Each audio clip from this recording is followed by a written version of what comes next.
We're going to be dry as we head into Friday as well. A mostly sunny sky. Temperatures consistently climbing into the lower 90s. Sunshine continues as we head into Saturday. Temperatures climbing into the low and mid 90s. I'm Chief Meteorologist Jordan Dressman on your home for ESPN Radio, 97.7 ESPN The Zone. College football. The ball is caught. It is a touchdown. Major League Baseball. That ball is gone. A home run. This is your place for complete sports coverage all year long. 97.7 ESPN The Zone.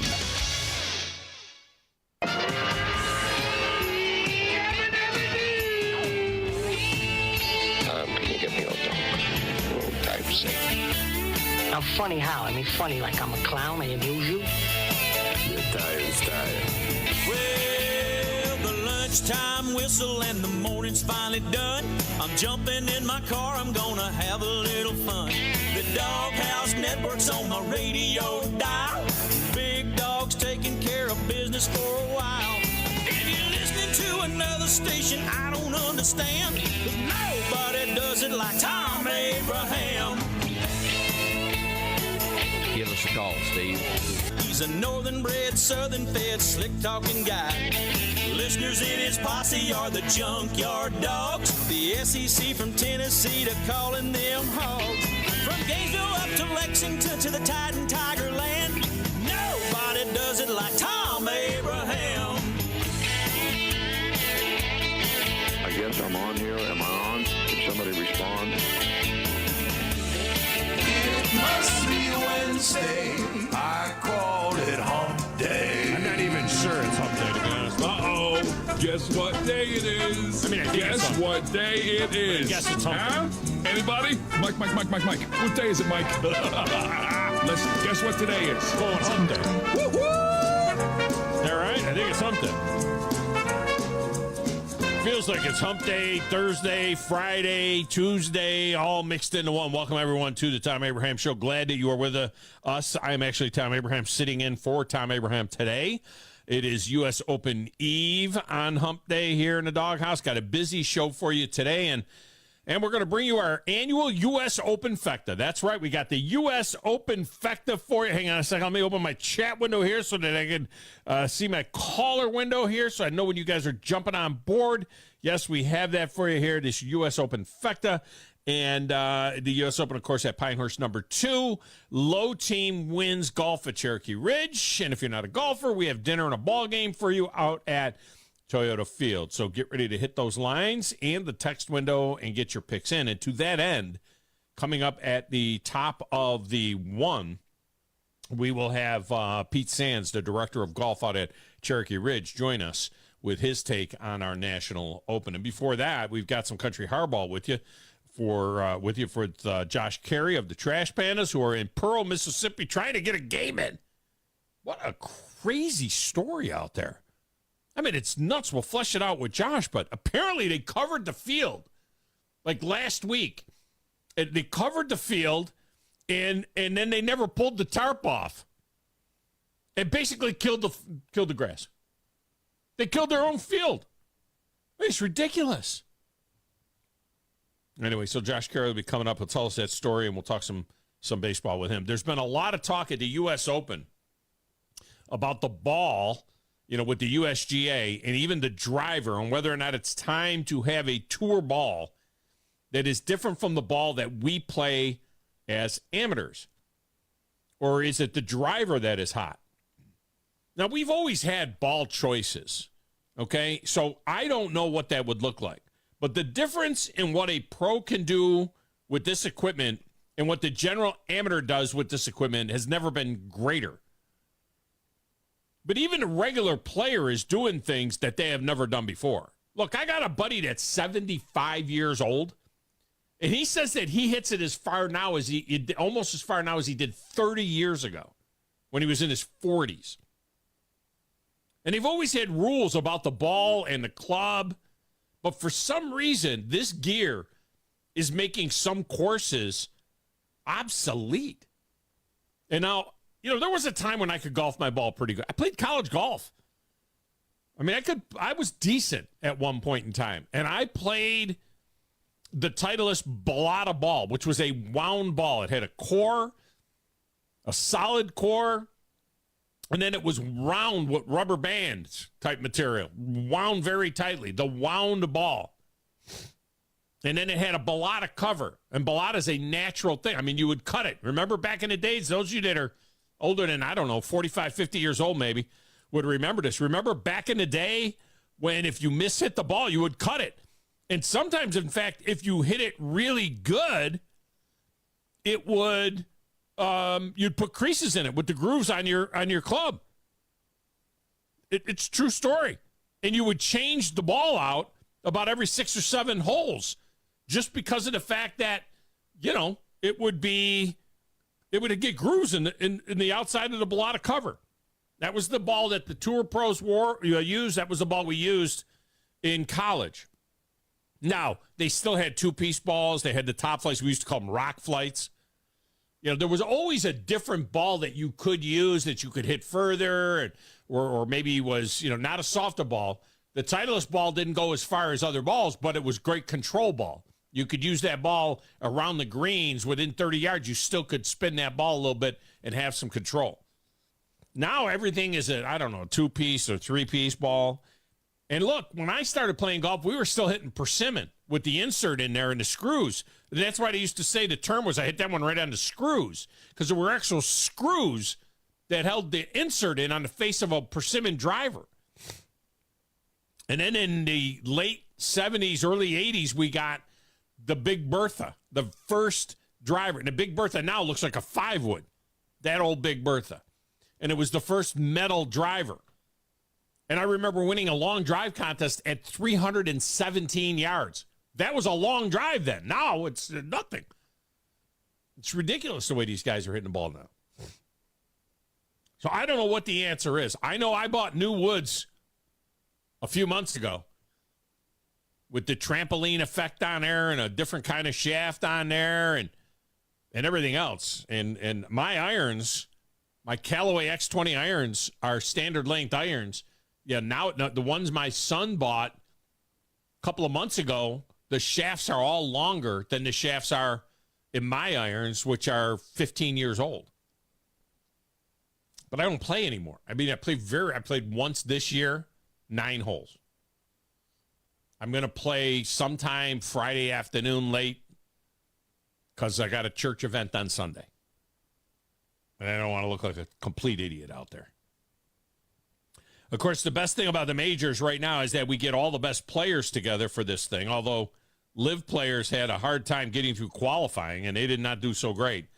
13 live players are in the field. This is the 4th Open at Pinehurst. Only 3 players have ever played an Open under par for an entire event at Pinehurst. Previous winners were Payne Stewart in a memorable 99 event 4 months before he died. Remember, he beat a young Phil Mickelson, snaked in that long putt on 18, and then grabbed Phil by the face. Phil's wife, Amy, was pregnant with their first child, and Payne Stewart grabbed Phil Mickelson by the face and said, "You're going to win plenty of these." And Phil has won, 7, something like that now? Total majors. Stewart was dead 4 months later. Lost him at age 42. And that plane, when the plane lost, I mean, it was horrific. Those of you that remember it, the plane lost compression and inside the plane, lost pressure inside the plane, and everybody was dead on the plane, and the plane just flew. It just kept going. It was like on autopilot, and it kept going until it ran out of gas. And then it was a short flight. It was supposed to be a short flight. I forget what it was that he was doing. The plane lost pressure in the cabin. Everybody was out. I don't know if they were dead or out, cold or whatever happens in that scenario. The pilots and the co-pilot, everybody. And so the plane then just flew and they followed it. They scrambled some jets, and they went up there, and they followed it. It was one of these, I don't know what it was, G4 or whatever. It was a Lear jet.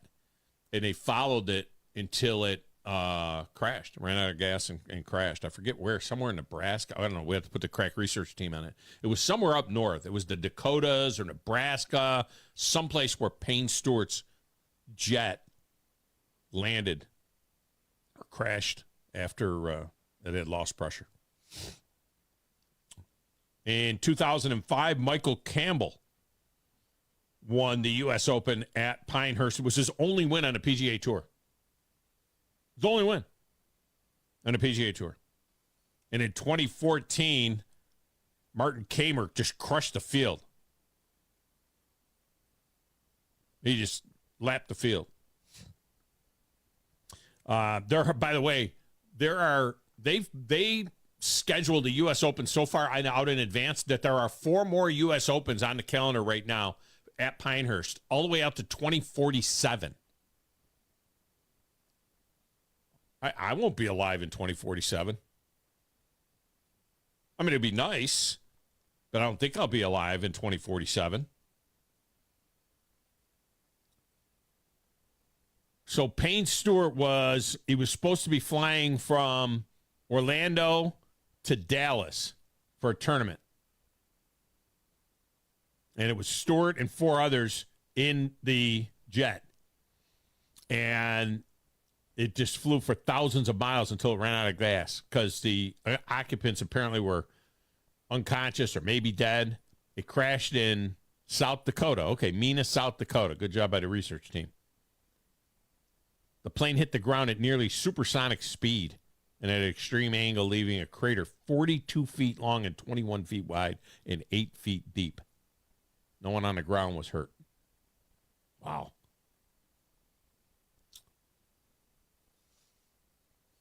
Scotty Scheffler going for the Scotty Slam. You know, remember the Tiger Slam? The Tiger Slam was good. Tiger had all 4 trophies, but he didn't win them all in the same year. The Grand Slam in golf is to win the 4 majors all in one year.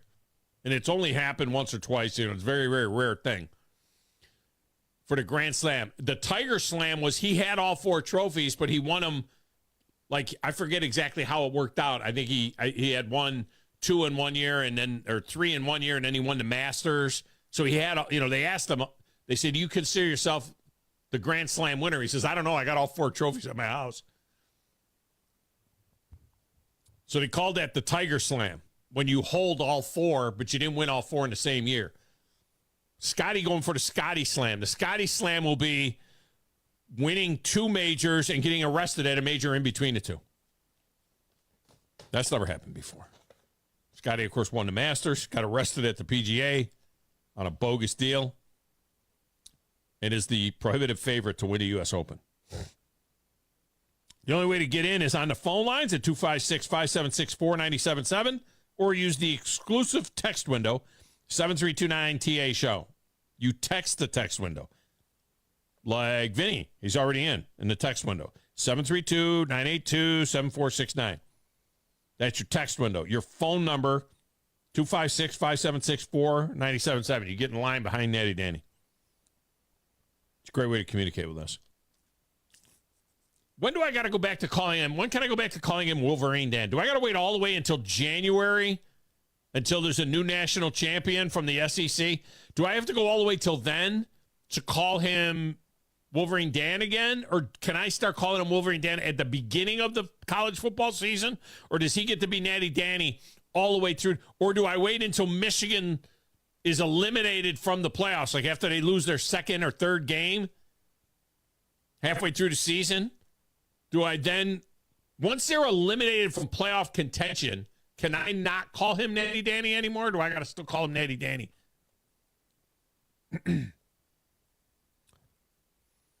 We are on Snag the Talk Radio WZZN app as well. Then you can get Fox News, Fox Sports, and the Rocket City Trash Pandas all pop in there. So that's pretty good stuff. This is my last show of the week, as we have Braves baseball tomorrow, and then on Friday I will be out at Ingalls Harbor in Decatur as part of the Bassmaster Live TV crew. As the Elite Series is on Wheeler this week, coverage will be on FS1 and FS1 app Thursday through Saturday. And then on Fox Sunday morning, And this one's likely going to be a grinder out there. They have a huge outdoor expo going on at the harbor as well. So if you want to see what all the commotion is about professional fishing, guys are fishing for $100,000 first place. Come out this weekend to Ingalls Harbor and check that out. All right, over in the little glass room with the slanted ceiling, playing the platters that matter and the stacks of wax and answering the phones, keep it aside of here. It's the one and the only DJ Grizzy Grizz. Who in the blue hell are you? What is your name? Detective. It doesn't matter what your name is. I'm the producer of this show. If I didn't step up, you're nowhere. I put this thing together out of spit and polish. I think this is one of the traits of a really good producer. Keep the talent happy. I'm all jacked up on Mountain Dew. Now, Tom. Hey, Tom. Testosterone high today. Testosterone, whatever the it is. It really doesn't matter what you think. It really doesn't matter what you say. Any of you play sports?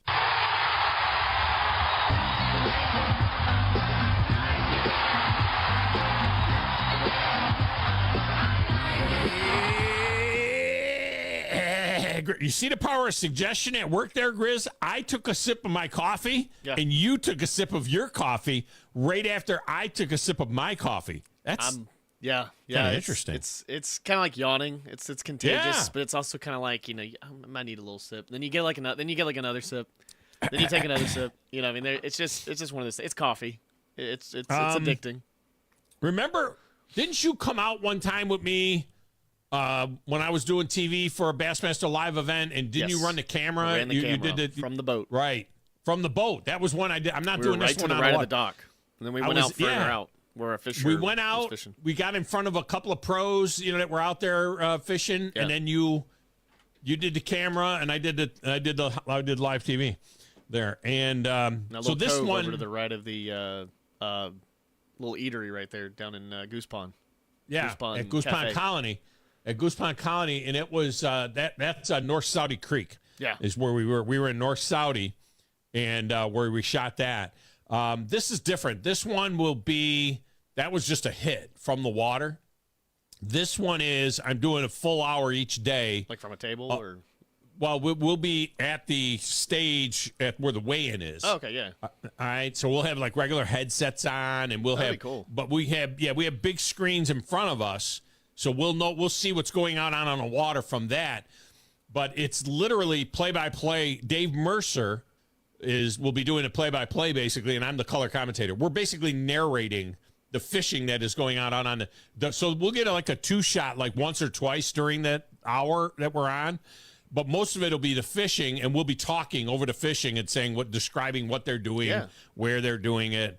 You know, what's going on out there. I do like that when they do like a 4-shot and guys are talking about it and stuff like that. Yeah. And you kind of see other guys that, you know, aren't in the top, but guys that have like made a run, or guys that might be like make the top 10 or, you know, make a top 20, something like that. They're at least close. And it's something that like you don't necessarily see, because you usually will just hear about the top guys and everything like that. Because that kind of gives me a little bit more information on who all is in this thing. And I mean, I listen to Bassmaster Radio on the weekends as well. And then when I get it on Friday, so it's that kind of break down a little bit that even more.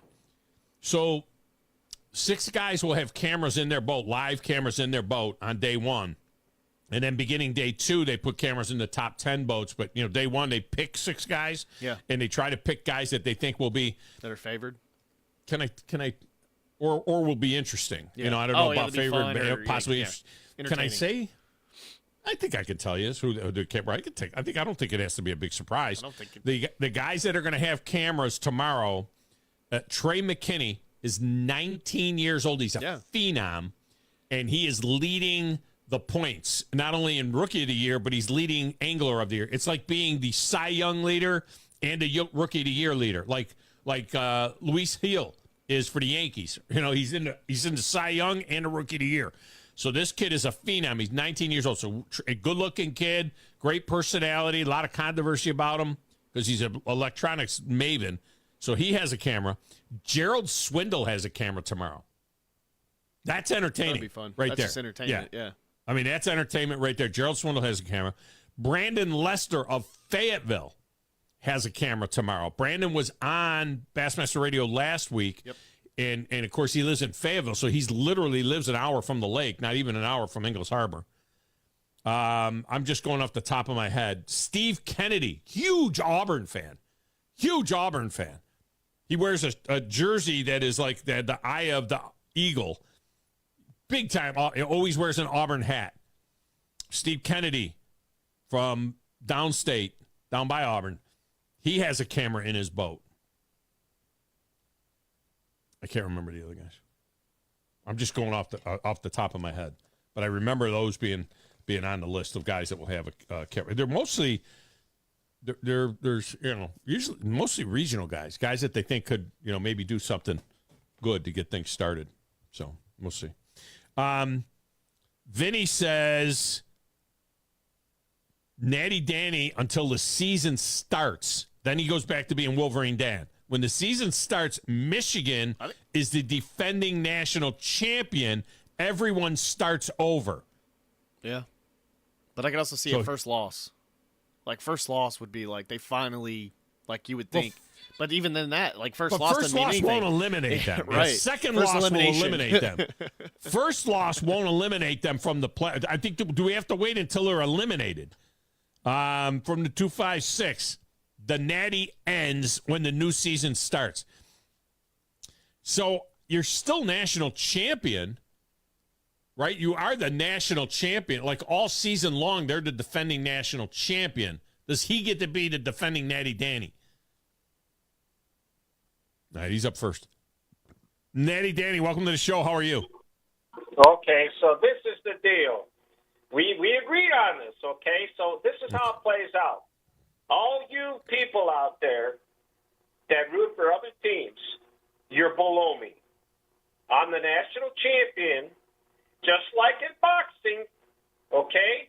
Just like in boxing, you're a national championship, and you're a champ, and that's what this team is. Now, with that said, the season isn't started yet, but when the season's over, you're going to get a new champion, or it's going to be Michigan.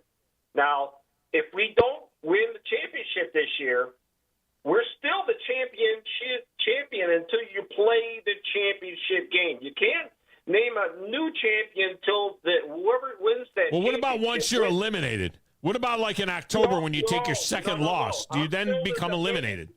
I'm still the defending national championship until they crown a new one. All right, we'll take that under advisement. Well, but your other guys on the other shows won't even call me that. They still call me Wolverine Dan. No, they're not going to call you that because they got no respect. They got no respect. They got no respect. What can I tell you? They're not going to call you Natty Danny. That was a me and you thing. That was a me and you thing. I appreciate you doing it, but the facts are stubborn things. That was a very Krause goal line stance. What that was. Yeah. Well, yeah. Yeah. There you go. Okay. Now, so I got this trifecta coming up here. Yeah. Now, I know I got a friend, LSU Lynch, likes to pick my picks, so should I just let LSU pick, and then I'll take what he has? He knows golf pretty well. But, no, you make your picks, and we'll see what he does. He may or may not even get in. You don't know. Okay. All right, so let's start out with the obvious. The Triple Crown winner. We all know Scotty.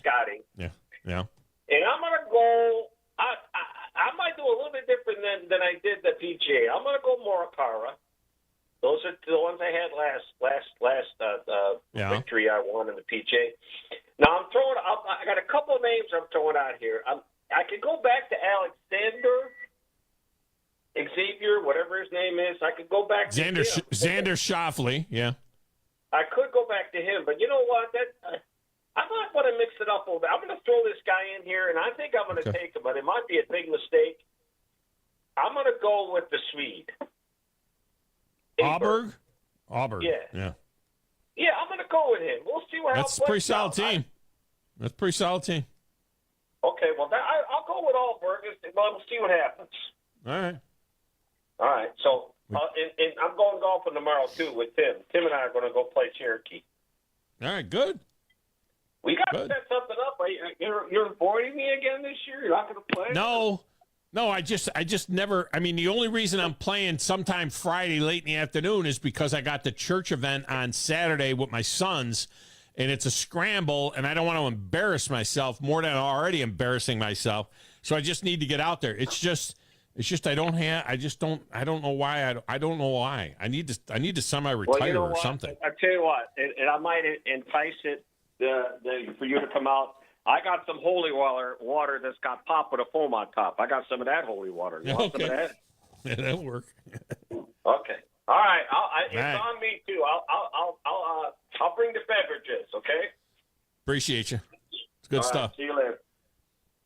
So David Moulton says yesterday, what grind? What are you retiring from? You talk sports for 2 hours a day. You got the short shift, and you're talking sports for 2 hours a day. Well, first of all, it takes a couple hours to prepare a couple hours if you're doing it right. Secondly, I got a ton more responsibilities with the radio station than I ever thought I was going to have at this point in time. I don't know how this happened. I came here thinking I'm just going to do a little show and that'll be the end of it. The next thing you know, I got all these friggin' responsibilities at the radio station. Thirdly, Bassmaster. Fourthly, Field of Faith Radio. What happened? And I got something else that's going on that you guys don't. I can't even tell you about yet. I don't know when I can tell. I can't even tell you about it yet. That is soaking up an incredible amount of time. Station related. So what can I tell you? It is what it is. Who am I to complain? I'm not complaining. I got the best gig in the world. I'm not complaining. Let's get a break. When we come back, let's talk a little country hardball. What the heck is going on in Pearl, Mississippi that the Trash Pandas aren't even playing baseball games down there against the Baby Braves? We'll talk that and some Major League Baseball with him next, right here on 97.7 ESPN The Zone.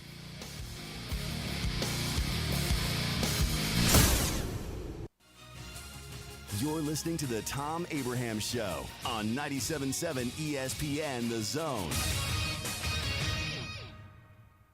This is Brent Musburger's VSiN Action Update on 97.7 ESPN The Zone. Unlike other credit cards that decline sports betting transactions or treat them as a cash advance, the GBank Visa Signature Card can load directly to your favorite sportsbook apps. G.bank/VSiN.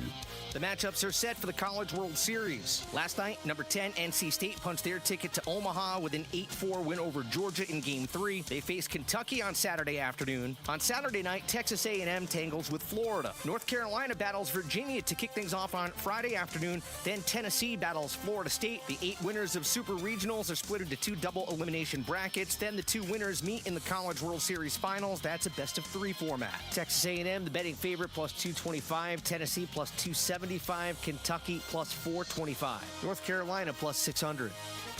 Get the latest lines and more at vsin.com. You've got to experience Toyotathon at Bill Penny Toyota. They've got the selection with over 700 new Toyotas to choose from. And they've got the extras with Bill Penny perks and a 10-year unlimited warranty. So get on over to Bill Penny Toyota today and experience Toyotathon. Bill Penny Toyota in Huntsville and online at BillPennyToyota.com. Bill Penny's Toyota 10-year unlimited warranty is valid through the 10th year of ownership. Valid on new vehicles only. See dealer for details. Owen Home Appliance Center features the biggest names in home appliances like Viking, Whirlpool, Maytag, KitchenAid, GE, and Frigidaire. But they also have great brands that you may not know, like Mela, Forno, Z-Line, Invisicook, and Beko. But no matter what, they all get delivered the day you buy, and they service everything they sell. And at the Lacey Spring Showroom, just 8 miles south of the river on 231, you'll find a totally interactive showroom where you can hear the dishwashers wash, and the freezer's free, and see the cookies get baked in the double ovens. Owen Home Appliance Center will even wash and dry a load of clothes for you so that you can see how great the products are. And they have ice machines making all kinds of ice, cubed, nugget, and top hat. How is that for variety? Owen Home Appliance Center believes in community involvement as well, sponsoring youth teams, race cars, and an annual annual Easter egg hunt. Quality products, quality pricing, quality service is the name of the game for Owen Home Appliance Center. Find them in Somerville and Lacey Springs and online at owenappliance.com. Hey folks, Bob Baumhauer here. We're extremely proud that Baumhauer's Victory Grill has been serving Alabama for 43 legendary years. Our motto is legendary fun, legendary food, and we strive to make every dining experience a special one for all of our guests. Our menu features delicious, always fresh and scratch-made in-house recipes. And of course, our award-winning wings and sauces. And don't forget, our happy hour and halftime daily specials cannot be beat. Baumhauer's Victory Grill. Legendary fun, legendary food. Normally, when you call a roofing company, all you hear is, you need a new roof. Not when you call Fleming Roofing and Restoration. Since 1965, the folks at Fleming have been focused on what you need, whether it's an easy repair or a full roof replacement, commercial or residential. And when it comes to storm damage, you want Fleming on your side. They know all the ins and outs of insurance claims and will guide you through the entire process. Log on FlemingHSV.com and book your free estimate today. Fleming Roofing and Restoration. We show up. Byram Energy Solutions is your one-stop shop for all your petroleum needs. They have over 50 years experience in the business and offer bulk sales of all grades of gasoline and diesel fuel. Byram Energy Solutions has diesel exhaust fluid, multiple grades of motor oil, hydraulic fluids, and many different types of grease. They provide on-site fueling, on-site loaner takes, inventory control, and fleet fuel management. You can also stop by their warehouse on Highway 231 in Lacey Springs and get any of the products they offer. Visit Byram Energy on Facebook to learn more. There's the phone and no one to answer. 256-576-4977. And as a result, we got many, many phone calls and letters. Give us a call on the Neighbors Wealth Management Hotline today. 97.7 ESPN, The Zone. We're talking baseball. Klazuski, Campanella, talking baseball. The man and Bobby Fella, the Scooter, the Barber, and the Nuke. They knew them all from Boston to Dubuque, especially Willie, Mickey, and the Duke. And welcome back, Thom Abraham Show. And you know, look, by the time the weekend comes, it's going to be in the 90s. Have we seen the Father's Day prediction right now? They're saying 93 degrees. So it's freezer season. I mean, this is the time of year you want to get down to the Owen Home Appliance Center and make sure that you have a freezer that'll handle all that deer that you killed in the fall, or that meat that you have bought. And you don't want to have that go to waste. So make sure that you go on down there and check out their name brand, frost-free, upright, and chest freezers at Owen Home Appliance. And look, while supplies last, you get a $50 gift card towards the purchase of Wagyu beef when you purchase a freezer from Owen Home Appliance Center. Check out the showroom that they have in Lacey Springs, about 8 miles south of the river on 231. You can't miss it. It's a big blue building on your right as you're heading down that beautiful part of the state. It's Owen Home Appliance Center. Quality products, quality pricing, quality service. It's all right there in the name. All right, joining us right now, speaking of quality, is Josh Carey. He is the voice of the Rocket City Trash Pandas that have just basically, I guess, taken a week off. I don't know. We're going to find out with him right now, and he joins us on the Neighbors Wealth Management Hotline. Josh, welcome in. How are you? I'm doing okay for now. Right now we're in Mississippi. We're not really sure what we're doing, but we're here and everyone's kicking and breathing. So that's the most important thing. Now I know that the baby Braves are moving out of Pearl, but they realize they got to play the whole season, right? They can't just cover up the field and leave it covered up for the rest of the year. They got to kind of be able to play the rest of the season here. Yeah, it's a tough situation here. They've got they're working with a skeleton crew, and from what I understand, the head groundskeeper had to leave town last week for some reason, and the general manager happened to be in Columbus getting ready for the move there, and so they left the tarp in the hands of some younger folks who I frankly probably didn't really understand how things work, and they chose to cover the field for a week, and it rained, and so as a result, the field is a mess. The infield is just sand right now, And we're trying to figure out whether we're going to play there or somewhere else. So it's kind of a mess right now. Could the somewhere else be, back in Rocket City, bring it back to Madison and play it at Toyota Field? I mean, it's not like the Braves are running away and, doing some kind of serious damage. Why not just bring it back here? Yeah, that's certainly a possibility. And hopefully we'll hear something within the next few hours about that situation. But there is a distinct possibility we could be playing baseball at home this week. And if so, that would include a couple of double headers. It'd be nice. Don't get me wrong. We'd love to do it. We just haven't been given the clear yet as to what exactly is going to happen. Yeah, and not for nothing, but the Trash Pandas have slipped within 5.5 now. Birmingham has cooled off a little bit and winning a few games. Again, how many games now left in the first half? No, for us, 12. So 12, 5.5 and 12. This week, next week, and, like you said, Mississippi, they're okay, but Biloxi's not playing very well, so there's a real chance to go on a hot streak here and hopefully get back into it. Yeah, I mean, that would be something, wouldn't it be? 12, 5.5 with 12 to go is not real likely, but, it portends well maybe for going into the second half, right? Regardless of first half, second half, playing good baseball, better baseball is a thing, and, that'd be a great way to get started in the second half. Yeah, and the schedule is also a lot lighter in the second half. We don't see Birmingham as much. We'll see Tennessee a little, but we'll see a lot of Chattanooga. We'll see some of Biloxi, and those are the two worst teams in the league right now. We'll finally, I think up until we saw Chattanooga, we had only played 6 games against teams under 500, and that happened to be Mississippi a month ago. So we've had a really difficult schedule, and hopefully that should cool off here pretty soon. Yeah, Josh Carey with us here from the Trash Panda. So what is everybody doing? Been doing this week? Just kind of hanging around. I mean, waiting to play. This is reminiscent to me. I mean, it's the opposite situation, but it's reminiscent to me of Bull Durham when the guys in the minor league they need a break and they go and flood the field. This would be the opposite thing. But guys sitting around playing canasta, going to play. What are they doing? Waiting to play a baseball game. Well, it's a little different these days. Guys were actually at the field yesterday. They took batting practice at the indoor cages. Mm-hmm. And, the pitchers got in some stretching and some weightlifting and things like that. Then I think everyone got there about 2 o'clock, and then about 4 or 5 o'clock they came back to the hotel. And guys took Ubers, went out, had some fun. And, again, we're all just kind of sitting here waiting and see what's going to happen.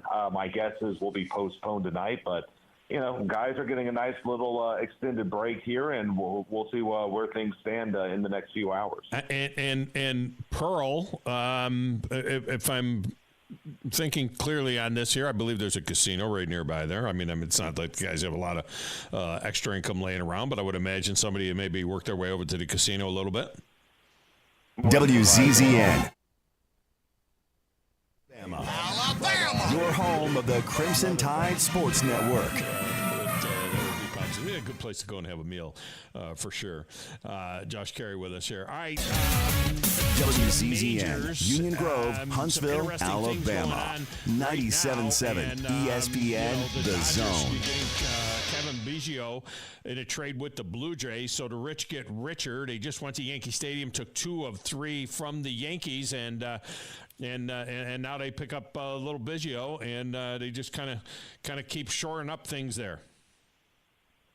Yeah, look, give them some credit. They, for the most part, they've stayed healthy, and they've plugged up some areas where they knew they were a little short. I thought that the shortstop was kind of going to be a spot where they really needed some work, and really the pitching has come around for them. I think easily to say they're the team to beat, along with the Phillies right now. And unless Atlanta can get healthy, I'd say it's a 2-horse race between those 2 ball clubs right now. But they've done the things they need to do, not only to be competitive in the offseason, but now to be competitive during the season, and they should do just fine because that Western Division, it's not as tough as I think a lot of people thought it would be. Yeah, the Braves have lost 4 straight now, and the Phillies have extended to a 10-game lead. I mean, who would have thought that something like that would happen before the All-Star break? And, we'll see what happens. But the reality is, in this day and age of baseball, get into the playoffs, right? I mean, we have seen, we saw what happened to all the 100-win teams last year. They all got knocked out in the first round. It's like get into playoffs, 85 wins, 86 wins, that's fine, and get hot for 2 weeks, right? I mean, it doesn't, you don't feel that pressure, that you would feel in days past where, you got to win a division or you got to win, to even have a shot. Oh, shoot. I just look at the Braves. Their World Series champion was an 88-win team. Yeah. And then you look at the Braves from the following 2 years. You look at the Dodgers, who won 110, I think, and I think the Giants won 112 or something crazy like that. They didn't do anything. Look, you can do some great work over 162 games.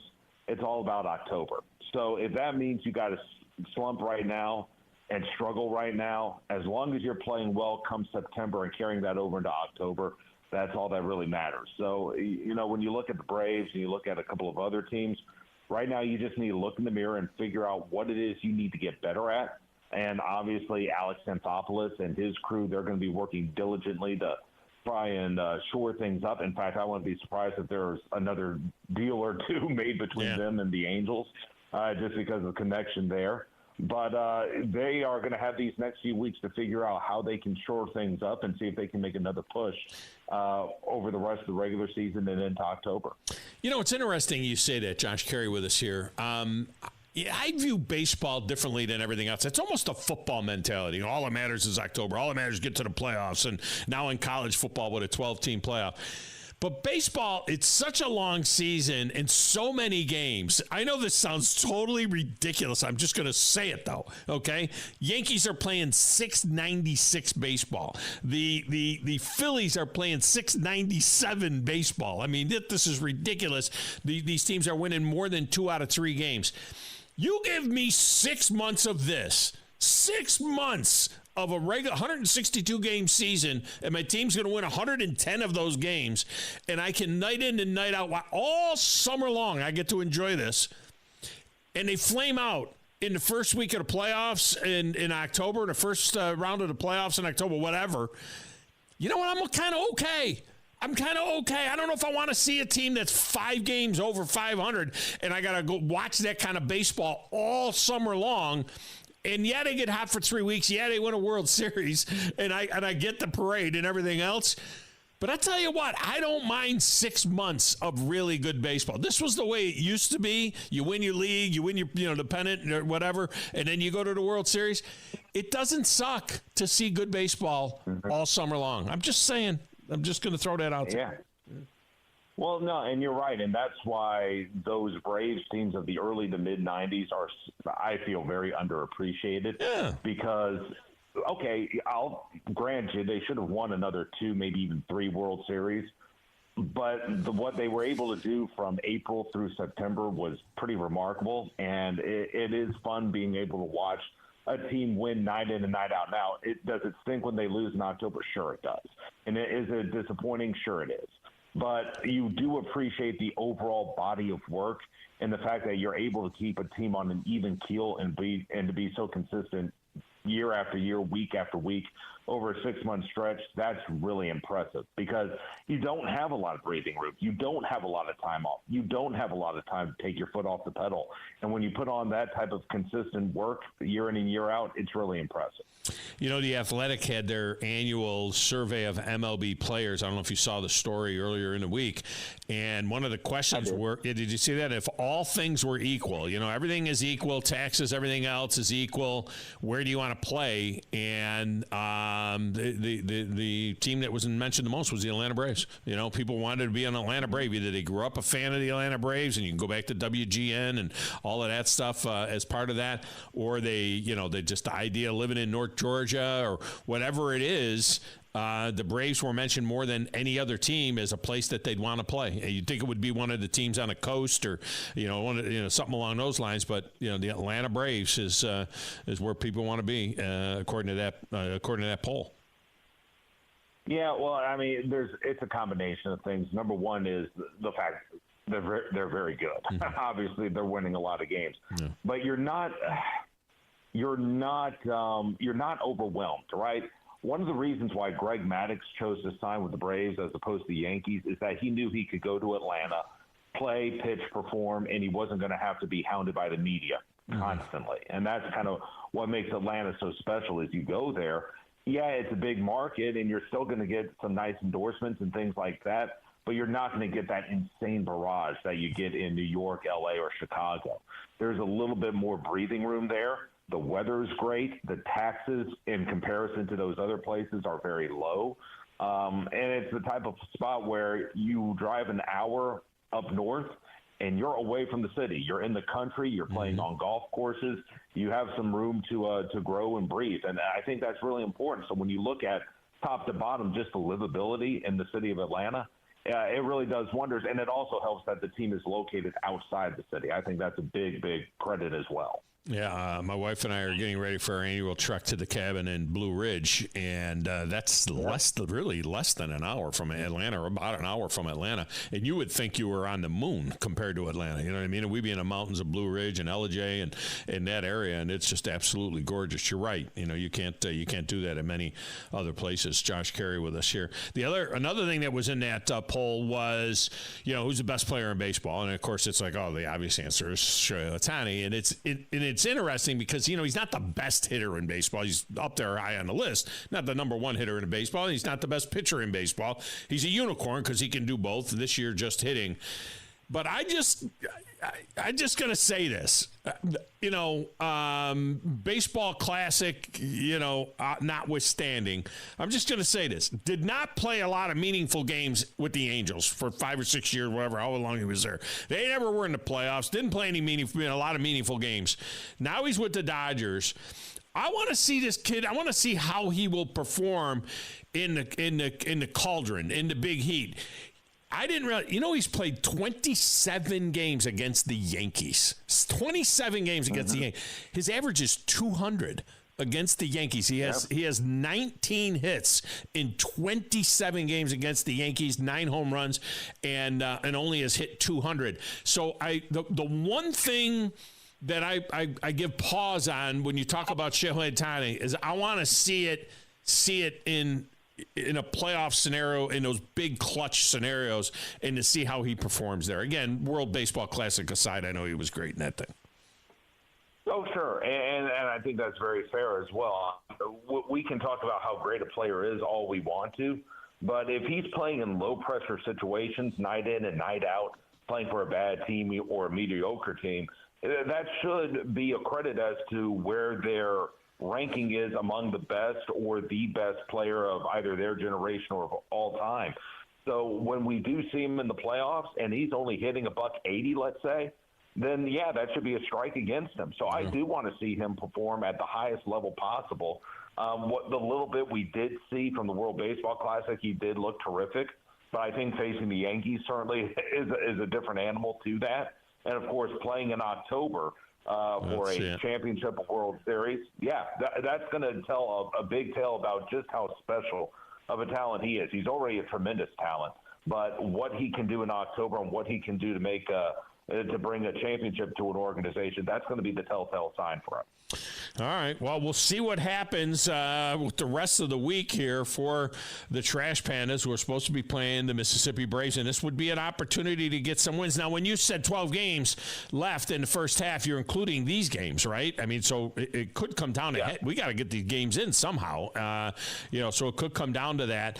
And then when Biloxi comes in next week, a lot of good stuff going on. You got Faith Night on Tuesday night. Of course, you got the Dogs on Wednesday night, giveaways every other night as well. Marvel Defenders of the Diamond Superhero Night on Friday the 21st. So lots of really cool things going on at the ballpark here at a great time of the year to go catch some baseball.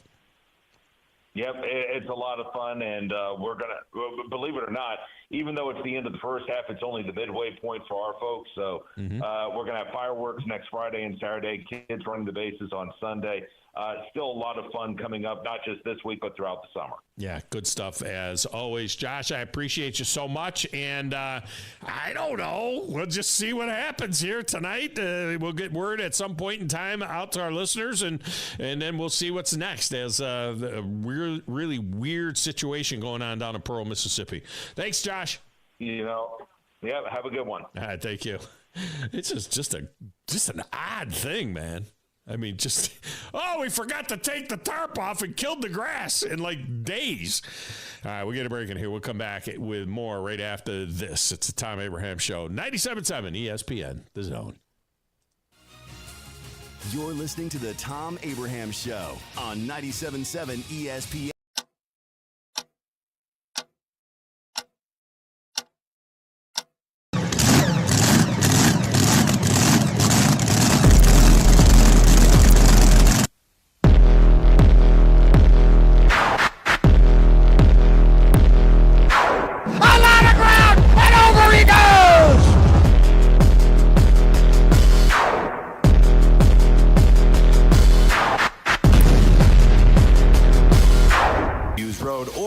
Visit WoodyAndersonFord.com.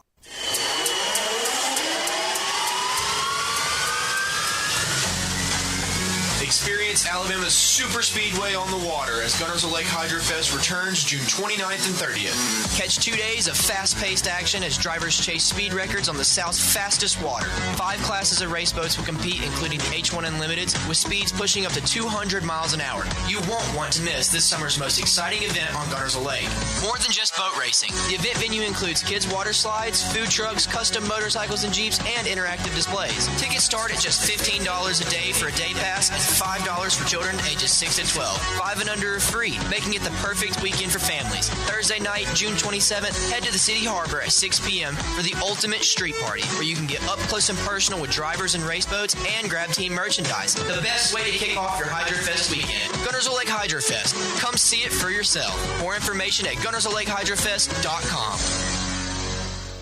Chapman Commercial Realty, your source for Alabama commercial real estate. Chapman Commercial Realty has the experience and expertise you're looking for when making commercial real estate decisions. If it's office space, retail space, investment property, or project development, Chapman Commercial Realty is your answer. Call Bill Chapman today at 256-656-8413. That's 256-656-8413. Or find them online at ChapmanCommercialRealty.com.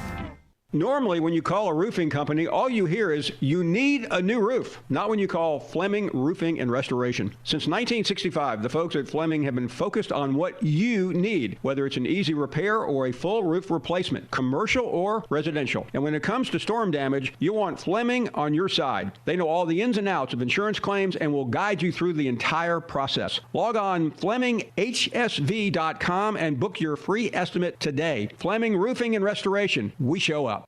Organizations using Salesforce know how powerful the platform is and how much time, money, and headaches it saves if it's set up right and you know how to use it. Let's face it, Salesforce is complicated and time-consuming to figure out, and a lot can go wrong now and down the road without expert help. That's why most Salesforce users work with an implementation partner like Higher Echelon, so they get the absolute most out of their Salesforce investment. Higher Echelon is a 5-star Salesforce consulting partner who won Salesforce Military Hiring Partner of the Year. President Dr. Joe Ross is retired Army who played and later coached for the cadets. He puts that experience to good use at Higher Echelon, where they pride themselves on hiring veterans. Look, not all Salesforce partners are the same. Don't put your company at risk by going with an inferior partner. Higher Echelon is the trusted partner you can count on to get you up and running and seeing returns on your Salesforce investment in a fraction of the time it would take if you go it alone. Go to higherechelon.com. That's HIGHERECHELON.com to learn more. Go higher and go Army.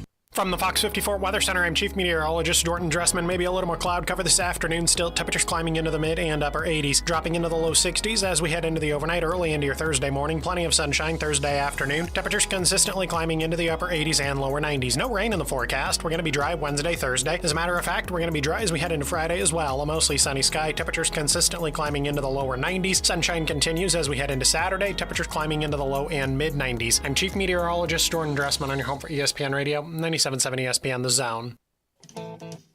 This is Paul Feinbaum. Listen to me coming up today at 2. Now back to the Thom Abraham Show on 97.7 ESPN The Zone.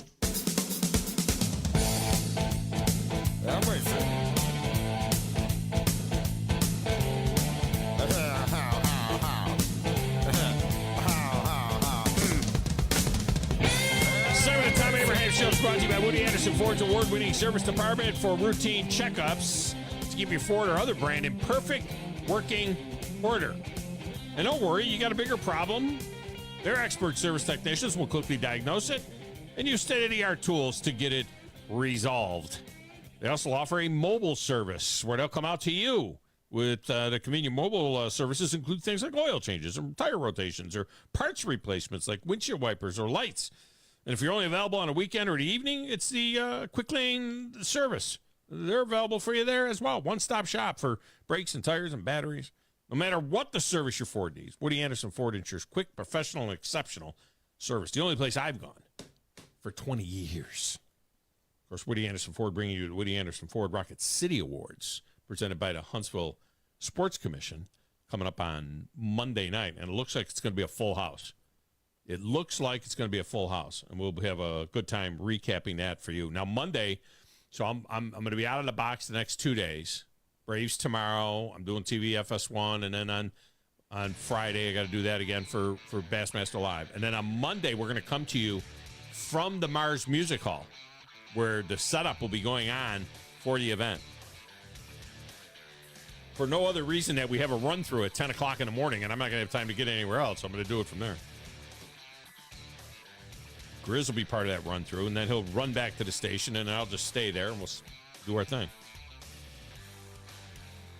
All right, coming up, Pete Sands, director of golf out at Cherokee Ridge, talks golf and U.S. Open with us next, right here on 97.7 ESPN The Zone.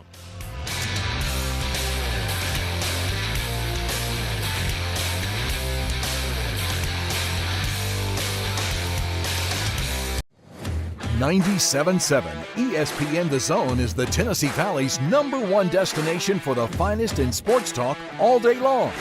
Tune in to Talkin' Ball with Scott Tyson and Drew DeArmond each morning at 7. Then, the Morning Blitz with Captain Cool and the Bandy Man. At noon, it's the Thom Abraham Show, followed by Paul Feinbaum and The Drive with Wes Neighbors and Steve Moulton. The Zone is also your home for University of Alabama and UAH sports, plus the Atlanta Braves and the High School Sports Streaming Network. And sister station Talk Radio WZZN has Trash Pandas action with Josh Carey all season long. 97.7 ESPN The Zone and Talk Radio WZZN. Listen on the air or download the apps and take them with you everywhere.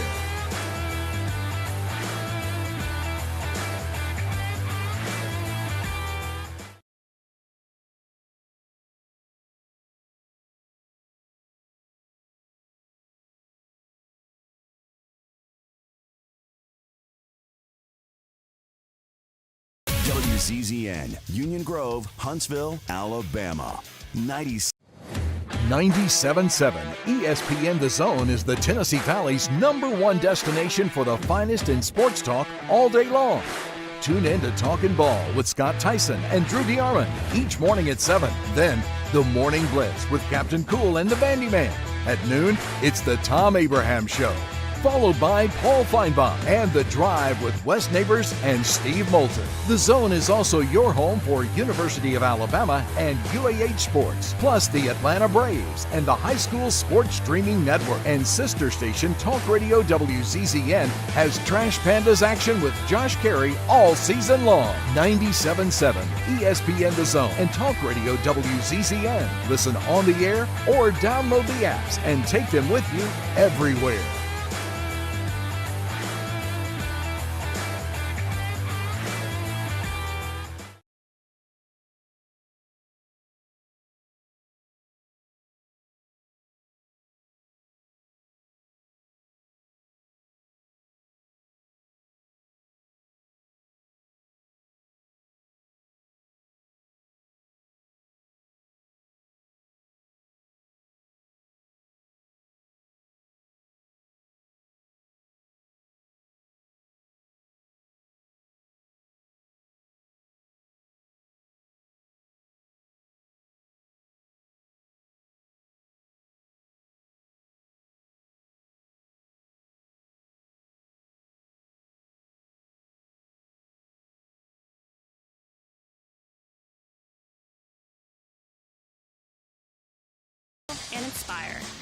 Whether you're an athlete, a fan, or a volunteer, there's something for everyone.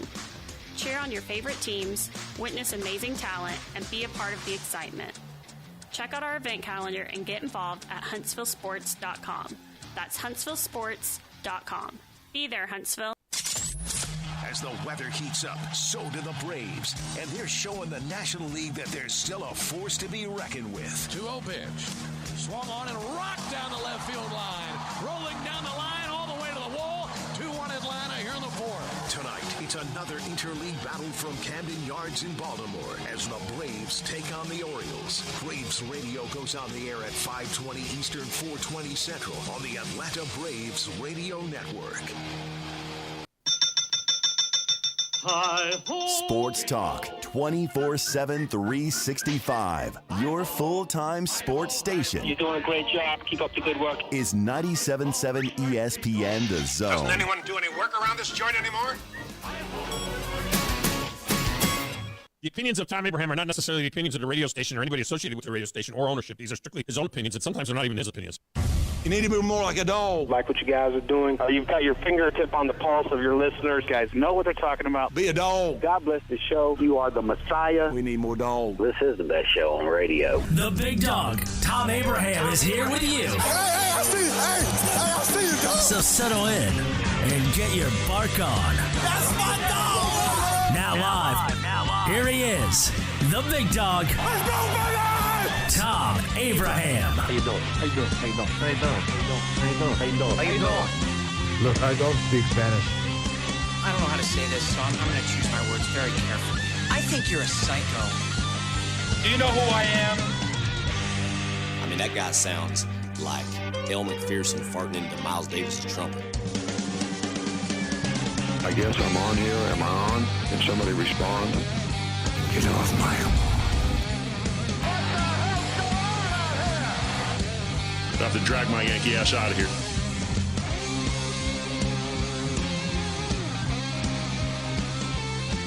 And welcome back. Hour number 2 of the Thom Abraham Show. This segment of the show is brought to you by the Orthopedic Center. Thousands of area residents have received world-class care from the Valley's most trusted and experienced group of orthopedic surgeons and medical specialists. TOC services the Huntsville Havoc and the Alabama A&M Bulldogs and most of the high schools in the region. They got 13 locations throughout the Tennessee Valley. So if you have orthopedic problems or are considering professional care, TOC is the only logical choice. Whether you have a work-related injury or you got sideline playing the sport you love, you need the best care, the best physicians, and the best facility to get you back in the game. And I think you'll agree that that is the Orthopedic Center and and they are right for you. Stay in the game with TOC. All right, the game is the U.S. Open beginning tomorrow, and this one's going to be at Pinehurst number 2. This place is a grinder, man. This is going to be tough, and just how tough it will be, well, we'll see what Pete Sands thinks about it. He's the director of golf out at Cherokee Ridge. By the way, low score. We'll learn a foursome at Cherokee Ridge, and if you're not a golfer, we'll hook you up with dinner and a ball game. So we'll get back to your calls on that if you want to give us your teams. A bunch of you have texted it to us at 732-982-7469. We'll take your calls on it at 256-576-4977. We'll get the lines opened up again here when we're done with Pete, and then you'll be smarter after you hear Pete talk, because we all get a little bit smarter after we hear Pete. And he joins us now on the Neighbors Wealth Management Hotline. Pete, welcome in. How are you? Thom, what's going on, buddy? I'm curious to know is there anybody saying it's going to be under par this weekend? No, we're not giving a score. They just have to give us a 3-man team. And so we're getting a lot of Scotty, I gotcha. some, Xander, Schauffele. And if one of your guys misses the cut, you're out. You know what I mean? So you got to have the 3. Now, the PGA, we do this every major. The PGA Championship, the winning team was 47 under. I've been doing this thing for 15 years at least, for every major for 15 years. And usually it's like 8 under, 10 under, 11 under, something like that, combined score. The 3 low guys at the PGA was 47 under. I don't think we're going to be anything under with the low 3 guys in this tournament. You're not going to be close to that this weekend. I mean, get ready to watch a whole lot of 3-putting going on Saturday and Sunday. So, no, I do think that the coming kind of in the practice rounds and all that, the guys were very critical of how fast the greens were. So I wouldn't be surprised if they go and throw some water on them and kind of slow them up a little bit. But, if you go to any golf social media page, all you're seeing is guys dropping a ball in the middle of the green and watching it roll completely off of it. So it definitely will not be 47 under for 3 guys. So I would.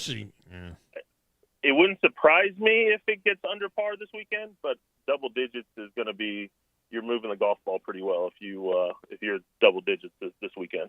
Yeah, under par for one guy maybe, that type Correct. of Yes, the win might be That's under par. There's only 3 players in history that have shot under par for a U.S. Open at Pinehurst. I mean, it's the only thing. And look, you got to find a balance. It was ridiculous at the PGA, but I want to see a guy be able to move a little bit. I don't know that I'm a big fan of watching carnage out there if it's tricked up carnage. You know what I mean? And I watched the press conference this morning, with the USGA guy, and they kept referring to how they're comfortable with how bouncy. They kept saying how bouncy the greens are. There's a good amount of bouncy in the green. I don't want no damn bouncy in the green. But it's the last thing we want. Want to see a guy make a move, though. You know what I mean? Be able to make a move somewhere on the course. Yeah, I mean, they called the toughest test in golf for a reason, and sometimes if you catch the USGA on the wrong side of the bed that year, it gets pretty obnoxious. But it's a site like Pinehurst has such historical kind of precedence to it. I mean, you had Payne Stewart's '99 win there, and Tiger played well there. So I mean, you're able to kind of mask a little bit of it just because it's still Pinehurst. I mean, if you talk top golf courses in the United States, that's definitely on most people's list. Not only being the golf course it is, but also the name recognition that not many people might not know where Muirfield Village is, but they definitely know where Pinehurst, North Carolina is. Well, what isn't it? They call it the cradle of American golf, right? I mean, did they name it that, or did somebody else say it was the cradle? Or did they self-gloss themselves the cradle of American golf? Or somebody putting that on a postcard that they're selling in the gift shop, maybe. It must be something like that. Pete Sands with us here talking about the U.S. Open. And, the last time they were there, Martin Keimer opened 65-65 and basically lapped the field. He won by 8 shots. I don't think we're going to see something like that either. I think that this setup is designed to keep everybody close, if you will, keep them all next to each other. Yeah, I mean, definitely. It brings. I mean, it's definitely a test. I mean, you have Scotty with the best odds, I think, almost ever, or since Tiger back in '99 or something like that in any major.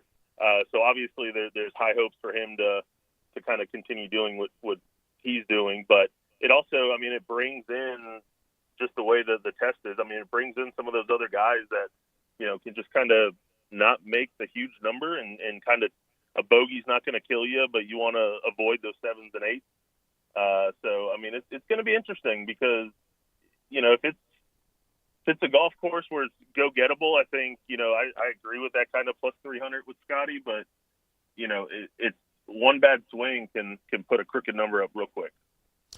Have you heard about the Scotty Slam? We all know about the Tiger Slam. They're talking about the Scotty Slam. He's going for the Scotty Slam, which is to win 2 of the first 3 majors and get arrested at the one in between. That's the Scotty Slammer, right? The Scotty Slammer. That'd be the Scotty Slammer, yeah. This is, we're talking U.S. Open, but for the PGA, I mean, it was such the roller coaster of emotions because if he would have went out and won the PGA after all of that, I think you would be putting his name up there with the Jacks and the Tigers just by like the legend of Scotty Scheffler at that point in time. So I definitely think they missed the mark. Him not being there on Sunday holding that trophy. He should have came out and played that second round with like a black and white striped shirt. Somebody should have. He should have like scored one in the pro shop or something and worn a black. That would have been hilarious. The story of him stretching in the cell, waiting to be released, and that was his warm up. That's definitely one. he played well in the second round. That day he played well. It was the third round that got him. I think it was. He actually didn't play poorly. When he got out of the clink and went right to the links. And some of my listeners probably had that same experience though, coming right from jail right to the golf course. What I mean? It could happen. To a Cherokee Ridge that I'm sure has gone from the cell to the first tee, skip the range a little bit. And, Pete Sands. yeah, I mean it's interesting, and then looking forward to this weekend. Hopefully some good golf, and it doesn't get too crazy out there. Pete Sands with us. He's the GM out there at Cherokee Ridge Country Club. You're playing for a little Cherokee Ridge here. If you can get this three-man team right. He's also got 5 wins so far this year, including the Masters. Only 3 golfers have won 6 times or more in a season since 1983, including Tiger Woods, who did it 3 times. And I love Scotty Scheffler, but I'm reticent to compare anything that anybody does now in terms of winning and cumulative record, thing like that, while we're in this split, because Tiger was beating the entire best field. You know what I mean? Scotty is winning tournaments. There's no doubt about it. But there's no Brooks, there's no DeChambeau, there's no the depth of even guys like Patrick Reed or whatever. The depth of the guys that are out there, on a live tour playing in their shorts with the music blaring and having shotgun starts like it's it's a Friday night scotch or something like that. It's the 97.7 ESPN Radio Charity Classic. Yeah, it's like the Charity Classic. It's the 97.7 ESPN Live Charity Classic. Exactly. So do we? I mean, we have to take it with a little bit of a grain of salt. If he wins 8 tournaments this year, we're going to say, yeah, but 6 of those tournaments were against watered-down fields compared to what Tiger, Jack, and everybody else played against when they were all together.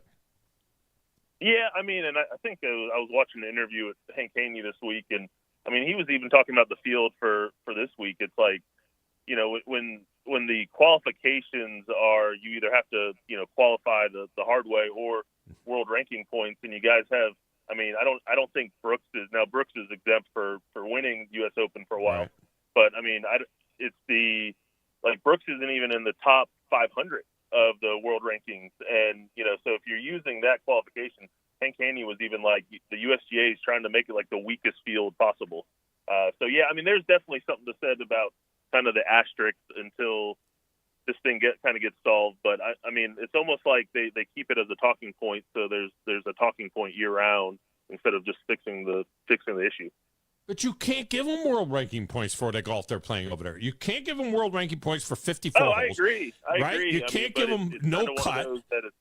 No pressure, no cut, no pressure. Pile of money already in the bank, wearing your shorts, and you're not playing the courses the way they're designed to be played. There's something to be said for a golf course being laid out 1 through 18, and 17 is that tough par 3, and whatever the finishing hole is. And when you're playing shotgun starts and that the way that they're playing, they can't compare that to what we see on the PGA Tour.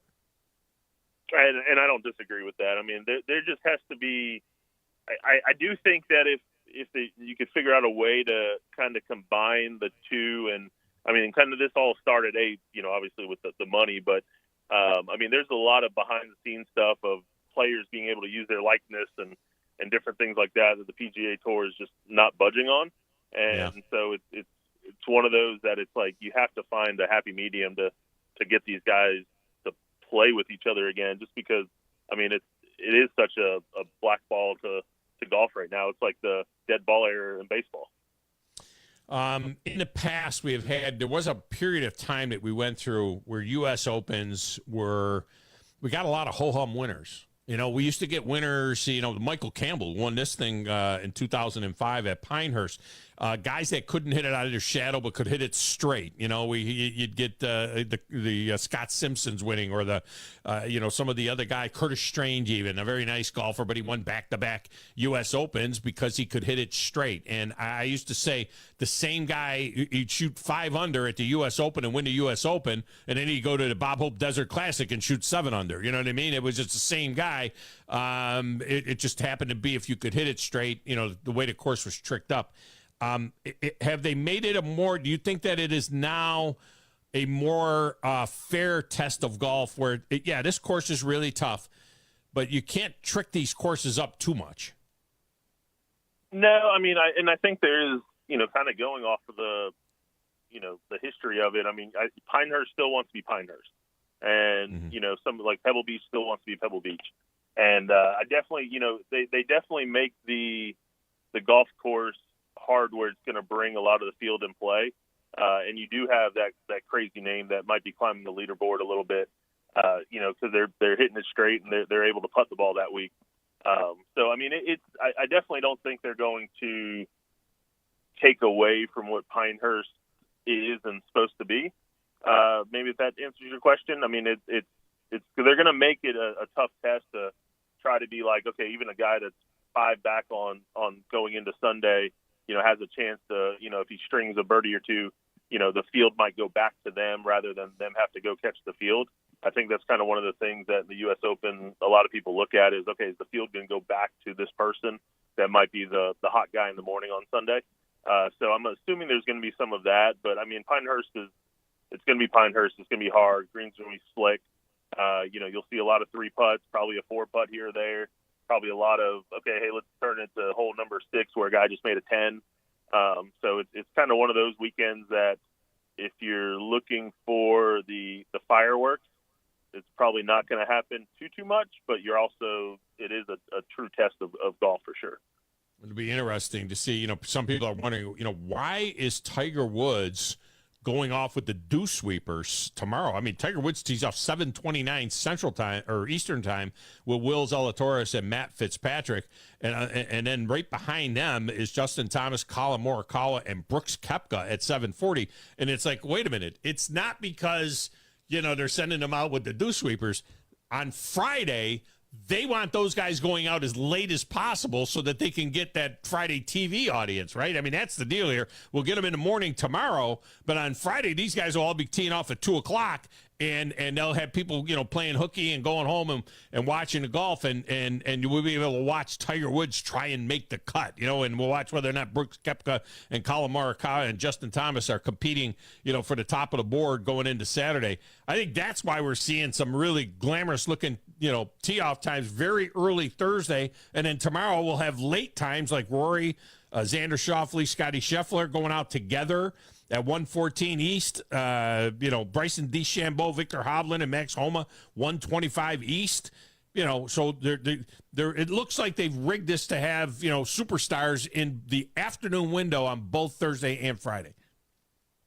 Yeah, and I mean, it's kind of nature of the beast a little bit, being the golf course is probably going to play easier early morning. I mean, you're not having to deal with some of the elements. Usually the wind's a lot more calm in the morning time. So there's probably a little bit of even wanting those guys to put up a good score, for that first round. So, if a Tiger goes out there and shoots 1 under and he's in the top 10 going into Friday, that coverage is going to be through the roof. Rather, if you put him in the afternoon on Thursday, he goes out there and shoots, 78. It's probably not as big as coverage as it would be. So there's definitely rhymes and reasons to why they put, not only pairings together, but also, where they put them time-wise for, TV coverage. And, if a network is getting the coverage, let's say at 10 a.m., they want to make sure that, that they're getting the full boat of all the superstars that are out there. So there's probably a crazy equation or a guy sitting there with a computer and a calculator trying to figure out the best route to tee these guys off. But, I mean, those guys have the advantage tomorrow going out early, in my opinion. Pete Sands with us from Cherokee Ridge. All right, finally, the USGA with their State of the Game presser this morning. A lot of questions about the ball. Are we getting closer to seeing a tour ball? And, look, I played college golf. Back in the day, I could golf my ball a little bit. And back then, we played, I'm talking about 1980 now, my last year playing college golf. We played the Bellata ball. We all the players on the college golf team had to use 3 balls to get through a round because you'd groove them up, with your clubs. And God forbid you hit one. If you did that, you'd cut that Bellata cover and the ball was wound. And it didn't seem like the difference between where we could hit it and how we hit it and how we spun it and how a pro, it just didn't seem like it was a huge difference. Played a decent number of rounds with pro golfers, and it wasn't hugely different. Whereas now, it's completely different. Even good players, and then you look at what they're doing on the tour, and they're talking about the driver too. Maybe the driver's too springy. I know they still have rules about the ball and about the driver and all of those things. But where are we going here? Because, we're seeing 520-yard par fours, and we're seeing guys hitting driver 8-iron into 520-yard par fours.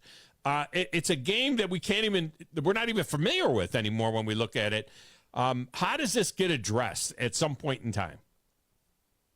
Well, I mean, I think similar to the live situation, you have, two ends of the spectrum. You're either a fan of everybody playing the same ball or you want separate balls. The way I look at it is if me and you put together a softball team and we're going out and playing softball, we're not hitting wooden bats. And, we're going to sit there where we can enjoy the game.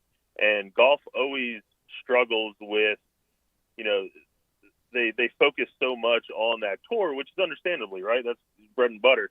But they also, I think really Top Golf, those simulator places, drive shacks, even like the putt strokes now, I think they're letting the golf industry realize that, hey, success can be had with guys going out there and enjoying themselves and really having fun with it. And, if I ask any amateur, would you rather go out there and shoot, 85 with the same ball that Tiger Woods plays, or go out there and shoot 78, with a ball that's specifically made for an amateur? They're going to say 78 every time. Now, where you run into the issue is stuff like the U.S. Open, right? Like, so you have a guy qualifying for the U.S. Open who's an amateur. Is he all of a sudden having to flip a switch and playing a tour ball as he qualifies, or are they going to allow him to play that ball up to a certain point? So there's a lot of moving parts in it. But, I think as far as the industry itself goes, I think that, it's about time that golf stops being so, far from being, ahead of the time a little bit. And I think it needs to kind of, open up and realize, they even the rules of golf. If me and you are out there playing and you blow one out of bounds, we're taking the same penalty that a tour guy's taking, where, there could be some local rules in there and some different rules for amateurs to pros that might help, facilitate the game faster, make it more enjoyable, and also, kind of get it to where these golf courses aren't trying to have a 600-yard par four just because guys are hitting, driver half wedge into every par four out there. And the other thing they could do is, you're looking at a U.S. Open type site that is, fairways are tight, greens are fast. That's going to bring the pro kind of off the high horse a little bit as well. So they could also do that for all the tour courses, right? Just shrinking the fairway, speed up the greens, and all of a sudden those guys that, you could hit it 400 yards, but that's probably not too wise because it's going to run out into the rough, and then you're trying to stop a ball from the rough on a hard pan green. That'll bring into play. So there needs to be something done. There's been a lot of talks. I know the golf manufacturers are kind of putting their 2 cents into it as well. And at the end of the day, it's probably going to come down to money. Where do they think they're going to be able to make the most money out of the consumer? It just would be nice to see the bag be in play. The clubs in the bag all be in play, not just 8-iron, 9-iron, and 16 wedges. It just I don't know what has happened to that. And I do know part of it is that because I can tell you I play a 15-year-old set of irons that are Callaway X20s. I don't play enough to bother with going and getting a new set of irons. My son just bought a new set of irons. I looked at his 7-iron and my 7-iron. His 7-iron is longer, and the loft isn't as high as mine. So he's like, I'm hitting my 7-iron 195 yards, and I hit mine 150. And I'm like, yeah, your 7-iron is my 4-iron. Okay, a lot of people don't realize is that's my 4-iron. Pros are bending their club to a certain degree. So someone's 8-iron might be really a 6-iron in everybody else's bag.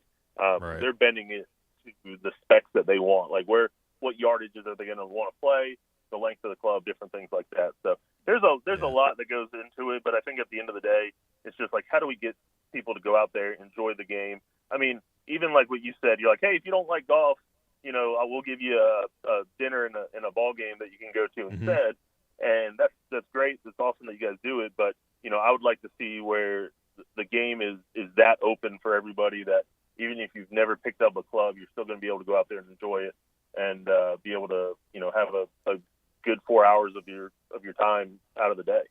You don't want some of my Stromboli's coming out to Cherokee Ridge that don't ever play golf before. I mean, you don't want that. You don't want those people. You know, we'll have to send them someplace else. We'll send them out to the airport or something where they can't get hurt. You know, we don't send them out to Cherokee Ridge for their first round of golf. You know what I mean? There are a lot of people that are golf fans that aren't golfers, you know, and so we want to. We're trying to have a big tent here, Pete. We're trying to have a big tent here and give everybody a chance to win something. So we do a lot of stuff for the Havoc, which I know you guys do as well. And some of their players after the season, they kind of came out and had like a little team outing. And I got a phone call about hole 7 through that said half of them had their shirts off and shoes off. So we definitely saw some of that here recently with the boys from the Havoc. But yeah, I mean, you're right. I mean, it is the, you know, you can watch. I mean, heck, I enjoy watching, you know, tennis, but I don't go out there and play tennis type of stuff. Yeah. So there's definitely some of that. But, you know, anything the game of golf can do to help promote it and help get new people to it, because it is one of those unique games that you could most of the time play for a lifetime and most of the time enjoy it, whether you played it, you know, every week, once a month, twice a year, or once in a blue moon in a charity classic. You know, it's definitely one of those fun games that, you know, I would hope that golf tries to introduce it to more and more people. The hockey guy is great to play golf with. I used to get a chance to play with some of the Predators when I was in Nashville, and I was doing pregame up there, and they'll go with a real wide stance, you know, like hockey stand. They go to wide stance, no lower body at all involved in the swing, and they're just whacking it. You know, they're just going to pull it back like it's a slap shot, and they'll whack it. And one time, David Legwan he hit a drive, and he hits it, I don't know, 270, 275. And then he says, watch this. He says, roll me a ball. I said, what do you mean roll your ball? He goes, watch this. I can one time at 130 or 230. I did. I rolled him a ball like I was passing him a hockey puck. And while the ball was rolling to him, he timed up his swing perfectly and hit it about 230 right down the zipper. So hockey guy is always an interesting guy on the golf course when they keep their shirt and shoes on. That's the key. Make sure you keep your shirt and shoes on. That's the key. All right, man. Appreciate you as always. Great stuff. Tom, anytime, buddy. Appreciate it. Thank you, Pete Sands from Cherokee Ridge. All right, so the phone lines go back open, 256-576-4977. Get you in. You want to make your picks, you can go ahead and jump in and make your picks. I got a number of other little things I want to get to clean up my list here, and we'll try and get that. You won't believe what Josh Jacobs had to say, former Alabama running back, what he had to say about the Green Bay Packer game against the Philadelphia Eagles in Brazil. I'll tell you that next on 97.7 ESPN, The Zone.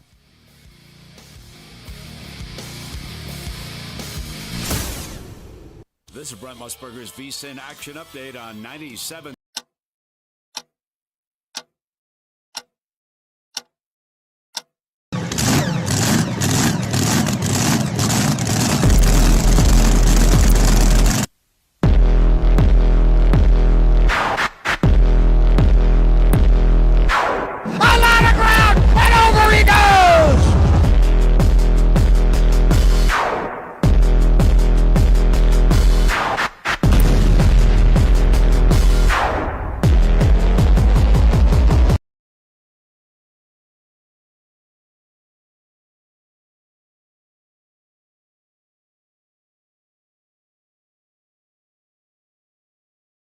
Format. Texas A&M, the betting favorite, plus 225. Tennessee, plus 275. Kentucky, plus 425. North Carolina, plus 600. Get the latest lines and more at vsin.com. You've got to experience Toyotathon at Bill Penny Toyota. They've got the selection with over 700 new Toyotas to choose from. And they've got the extras with Bill Penny perks and a 10-year unlimited warranty. So get on over to Bill Penny Toyota today and experience Toyotathon. Bill Penny Toyota in Huntsville and online at BillPennyToyota.com. Bill Penny's Toyota 10-year unlimited warranty is valid through the 10th year of ownership. Valid on new vehicles only. See dealer for details. The kitchen is the heart of any home. It's where the family gathers. It's where kids discover old recipes and make them their own. Just starting out or just now getting started on the dream kitchen you've always wanted? I'm Chris Haygood, and from all of us here at Bob Wallace Appliance to the home builders and the homeowners of the Huntsville area, a heartfelt thank you for buying local. We're in Huntsville, Florence, and Coleman, and online at bobwallaceappliance.com. Looking for your next game day party destination? Well, think outside the box and kick back at Flosa Premier. And you may be thinking, isn't that the trampoline place? Of course it is. But it's also the one-stop spot for all things fun. And if kicking back with the boys to watch the game is your jam, then you're in the right spot. Jump or not, Flo tends to all ages, meaning while you sit back and watch the game, but little Jimmy's having the time of his life perfecting that front flip he most definitely wants to show you. You got this, Jimmy. So next time you think Flo, think fun for everyone. The state's largest orthopedic group is growing to meet the needs of the patients in our community. The Orthopedic Center has long been the most trusted name in orthopedics in North Alabama. So as our area continues on the fast track, so does the need for premier orthopedic care anywhere and anytime you need it. TOC is proud to announce the opening of our new locations in Albertville and Hampton Cove, along with the grand opening of our newest office in Decatur. These clinics will offer the same high-quality orthopedic care you have come to associate with TOC, with the convenience of being closer to home. As a patient, your time is your most precious asset, and we recognize that at TOC. That's why we are also proud to announce the opening of our urgent ortho clinics to handle those bumps and bruises that need prompt attention. These clinics are available to care for acute orthopedic injuries with no appointment necessary. With 38 physicians, 20 centers of excellence, and now more than a dozen locations to serve you, TOC will continue to be the name you turn to for the best orthopedic care at the right time. Visit our website at visittoc.com for more information. TOC, helping you live a better life. By now, you know about Eagle Masonry and Insulation, and maybe you know that Eagle also does landscaping and dirt work. But how about after paint work? Shower doors, shelving, and mirrors, all taken care of by Eagle, the same Eagle that takes care of all your masonry, insulation, and landscaping needs. Eagle brings the same level of expertise to all these disciplines, and they're ready to provide you with a free quote. The website is the same, insulatewitheagle.com, as is the phone number, 256-755-1556. Give them a call and see what Eagle can do for you. Eagle saves you time. Eagle saves you money. I'm attorney Gary Lackey. If you've been injured and need a lawyer right now, and pick up the phone to call, you know, one you've seen on a billboard or on TV begging for your business, do you know who you really get? I'm attorney Jennifer Lackey. You want to talk to your lawyer. You don't want to reach a call center, not in some office 100 miles away. With the Lackey Law Firm, that never happens. My clients talk to me. And me. I'm attorney Justin Lackey. We're the ones that you talk to. We're the ones that you meet with. And we're the ones who handle your personal injury case. You want to talk to me? You just call me. And we'll take care of it. You worry about getting well. We'll take care of the rest. The Lackey Law Firm. And I'll go you one better. If you can't come to us, we'll come to you. The Lackey Law Firm. The Lackey Law Family. 1-800-4RIGHTS. No representation is made that the quality of the legal services to be performed is greater than the quality of legal services performed by other lawyers.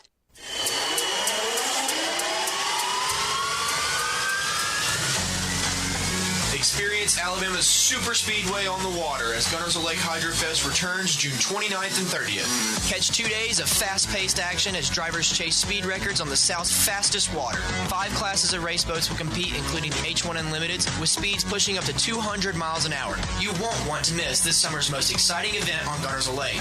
More than just boat racing. The event venue includes kids' water slides, food trucks, custom motorcycles and Jeeps, and interactive displays. Tickets start at just $15 a day for a day pass and $5 for children ages 6 to 12. 5 and under are free, making it the perfect weekend for families. Thursday night, June 27th, head to the City Harbor at 6 p.m. for the ultimate street party, where you can get up close and personal with drivers and race boats and grab team merchandise. The best way to kick off your Hydrofest weekend. Gunners of Lake Hydrofest. Come see it for yourself. More information at gunnersoflakehydrofest.com. From the Fox 54 Weather Center, I'm meteorologist Emily Owen. Mostly clear skies for this Wednesday night. Low temperatures will be bottoming out in the upper 60s for the overnight tonight. Heading into our Thursday, we'll see plenty of sunshine, no rain in the forecast. High temperatures warming into the lower 90s for the afternoon. I'm Fox 54 meteorologist Emily Owen on your home for ESPN Radio 97.7 ESPN, The Zone. This will turn journalism on its ear. Watch our stream on WZZN TV on Twitch and YouTube. But you are the greatest hero in American history. We are 97.7 ESPN, The Zone. This is Steve Moulton from The Drive. Be sure and join us today from 5 to 7 with Wes Neighbors and me. Now back to the Thom Abraham Show on 97.7 ESPN, The Zone. I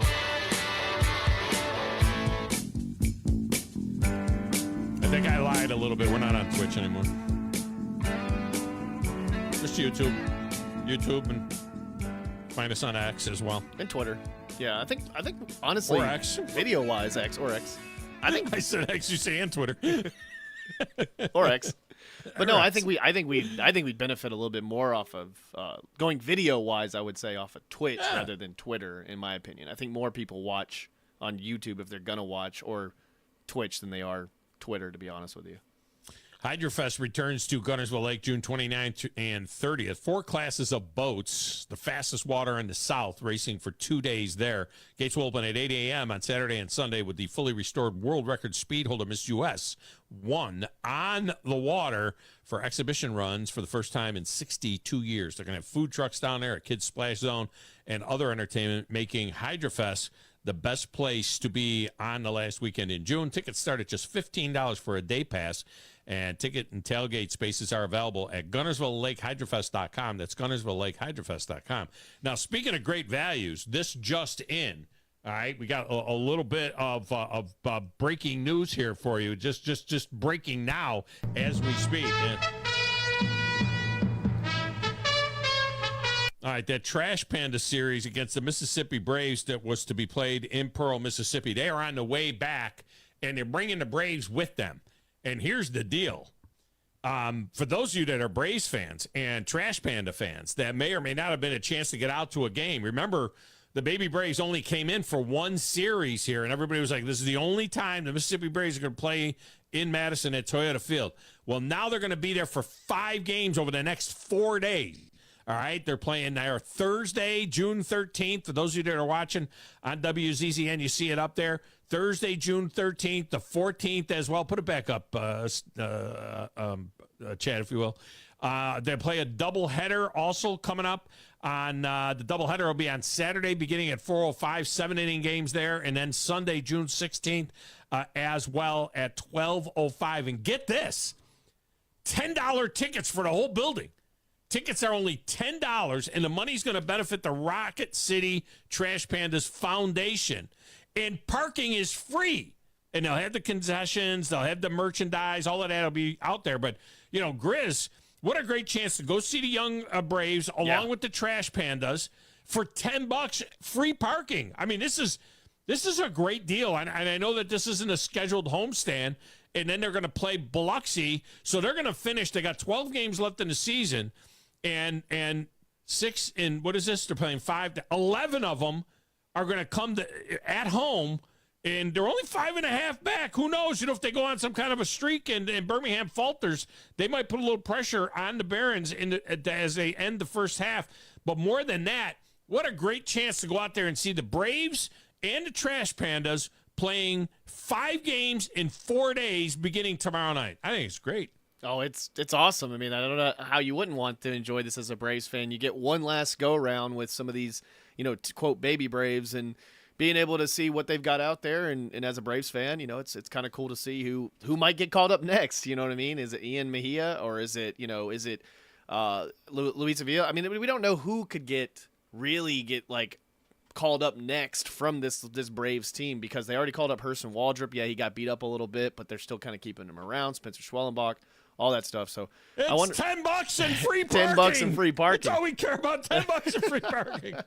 I mean, that's the deal. Oh, come on. No, it's about all the Braves in the future. And how many of those 5 games will you take in? At least 3 to 5. I mean, at least 3 of them. At least. You think 3? Okay. Yeah, I at least try to go maybe make the doubleheader too on Saturday. Just depends. I got Friday night. 91 degrees. Just want you to know. I know. I understand that. 91 degrees. But see, Friday I'm doing like a Father's Day type dinner with my grandmother and family and stuff like that. So like I might be able to go after that since the game doesn't start till 6:35. So. All right, Grizz, by the way, phone lines are open 256-576-4977 if you want to give me your 3-man team for our U.S. Open FECTA. And, again, it starts tomorrow, so this is the only shot that you have to do this. And tomorrow we're covered up by Braves baseball, and Friday I'll be out. They'll have a show for you, Football Friday show for you. They got some great stuff planned for you on Friday, but I'll be out of the box on Friday out at Ingalls Harbor in Decatur. Come on out, man. Come on out, say hello. Take in the outdoor fest that's going to be going on out there. it's a good time, and you can see what all the commotion is that comes with professional bass fishing. As these guys fish for $100,000 first place. But Grizz, off the top of your head, what color is the Brazilian flag? Green. Green. Yeah. And what is the next color? What the big diamond that's on the Brazil flag is what color? Blue. No, it's Yellow? the blue in the middle is Yeah, like the the country globe, or the globe, like a yeah. country, the globe looking Yeah, thing. yellow. But yeah, it's yellow, right? I had So it it's verse. green and yellow. It's Green Bay Packer colors, right? I mean, it's freaking Green Bay Packer colors. And what color do the Philadelphia Eagles wear predominantly? Green. Green. Kelly green. Kelly green. Well, the wish old they'd school. wear Kelly The old green. school, Old yeah. school would be nice Kelly green. But they wear the Southern green, which I don't It's even like a know what dark color green. that green is. Yeah. All right, so the game is going to be, it's the Packers home game. Right. That's going to be played in Brazil, in Sao Paulo. What could go wrong? Sao Paulo, okay? It's not Rio de Janeiro, all right? It's Sao Paulo. So Josh Jacobs, running back now for the Packers, who came over after 5 years with the Raiders. Yeah. He said that when the guys heard that they were going to Brazil to play a game, he Rio de Janeiro, they're thinking Rio. And they were told, you're not going to Rio. You're not going to Rio. You're going to Sao Paulo, all right? And furthermore, this is what he said now. He said that there was a warning issued to both the Packers and the Philadelphia Eagles regarding their attire for the opening week game there. And the warning involves avoiding wearing the color green during the matchup. and according to Josh Jacobs, the advisory stems from concerns over gang affiliations in Brazil. And Josh Jacobs was on a show with Chris Long and on his podcast, and he told him all of this stuff. He was going on and on during the green light with Chris Long. He said that they were told that they can't wear green. Now, the event is going to be taking place at the Corinthians Arena. And apparently the part of this story is that Corinthians, and you know this Brazilian soccer, maybe, I don't know. Corinthians' biggest rival is Palmeiras, I think is how you say it. I really don't know the Palmeiras? Brazilian league teams. All right, so it's I knew the one Palmeiras, you I were think. talking about, though. I think it's Palmeiras. So Corinthians' biggest rival is Palmeiras, and Palmeiras wears green. So they've told them, don't be wearing no green. We're the Green Bay Packers. Our colors are your flag. Okay? And they're the Philadelphia Eagles. I don't know what the heck they're going to wear. Now, according to this, Jacobs told Josh Jacobs. I'm so excited about this. Josh Jacobs told Chris Long that the league instructed both participating teams to avoid wearing the color green due to concerns linked to gang affiliations in the area. Jacobs elaborated on the safety measures, mentioning that the team's movements might be accompanied by armored vehicles for protection due to local gang situation. Both teams wear green. I don't know what they're going to wear for the game. Are they going to wear black and white or something? They have to wear Both teams- the color rush all white, like the Minnesota Vikings, but without the purple numbers. You're just gonna have to have, white on white on white with Even white helmets, white and helmets and white numbers.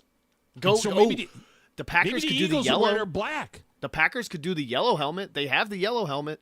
They got the yellow helmet, but without the Don't wear the stripes on it, green without helmet. the green. Yeah, don't wear the green, but just Don't wear the wear yellow. green. They don't have a green helmet. Wear the They yellow helmet. They did wear a green helmet. I have a friend that told me. I think there's one time that they. I think they alternate did or something. They did when they. I think they wore a green uniform because they wore a green helmet in the 50s before they went to what they wear now. Anyway, so the Eagles could wear their black. Yeah, they could. Yeah, Right, they could wear black. They could wear their black helmet, and they'll be white over. They could go white over white with their black helmet. I think right? mostly so the though, Eagles could get away with it. Is it so bad that during the game they can't wear it, or is it when they're they don't have walking fights into the breaking out. stadium?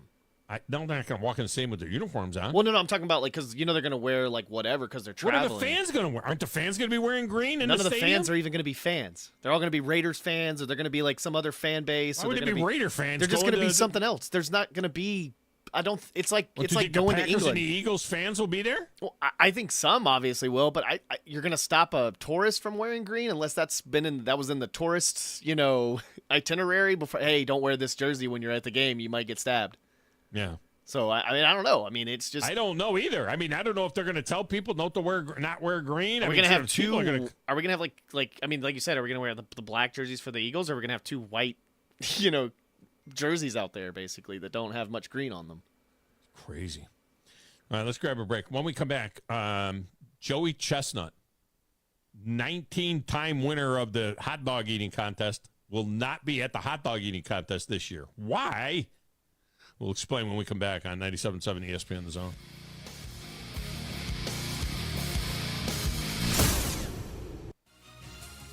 You're listening to the Thom Abraham Show on 97.7 ESPN The Zone.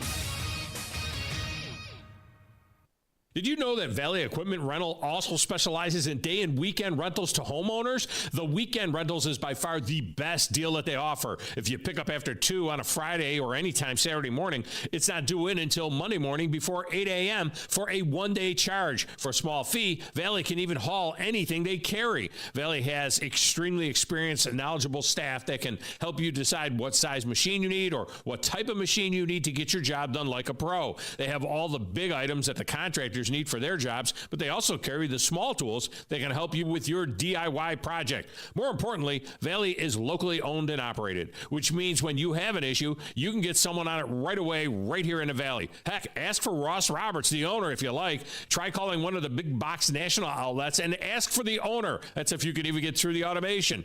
Buy local. Buy Valley Equipment Rental. Valley Equipment Rental has 2 locations, one on the North and South Parkway. Learn more at valleyequipmentrents.com. Specializing in simple and affordable rentals, McCurry Van and Car Rental can make sure you have just the right vehicle for your next family vacation, weekend getaway, or if you just need transportation while your vehicle is being repaired. McCurry carries Ford Transit vans and Mercedes Sprinter vans, trucks and work vans, and more. And they offer discounted rental rates for long-term rentals. Now with 4 locations: Athens, Muscle Shoals, Coleman, and Huntsville. Log on McCurryRentals.com to make your reservation now. That's McCurryRentals.com. The company is Eagle Masonry and Insulation, but did you know they're also Eagle Landscaping and Dirt Work?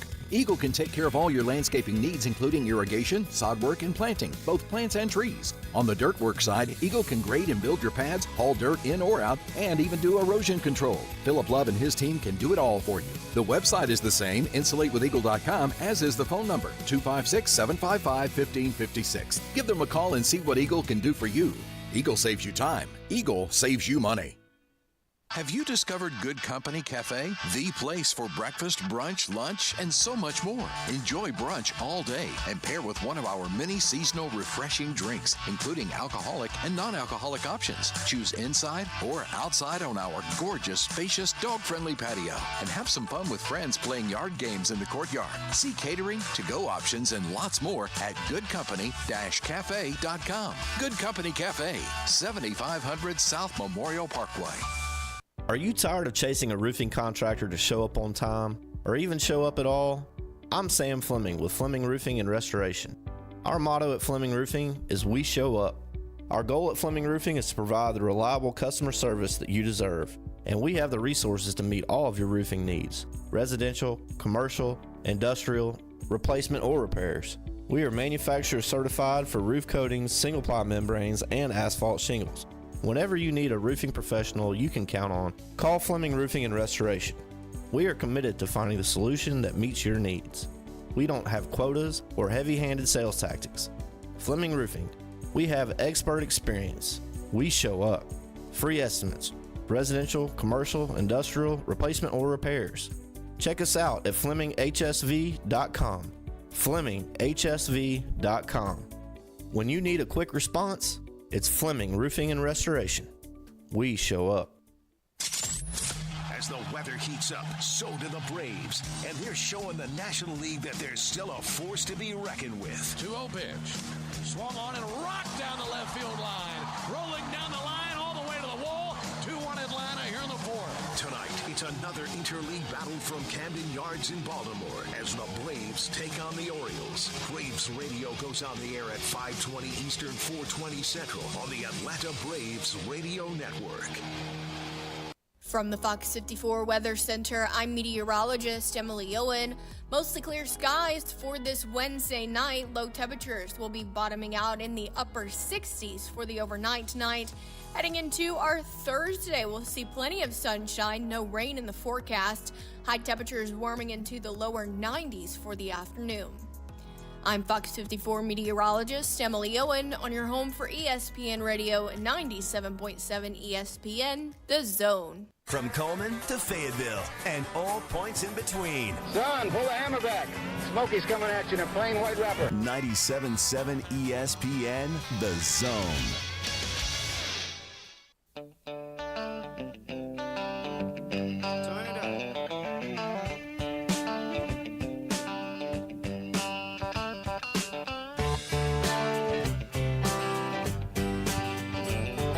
Segment of the Tom Abraham Show is brought to you by North Alabama Mortgage.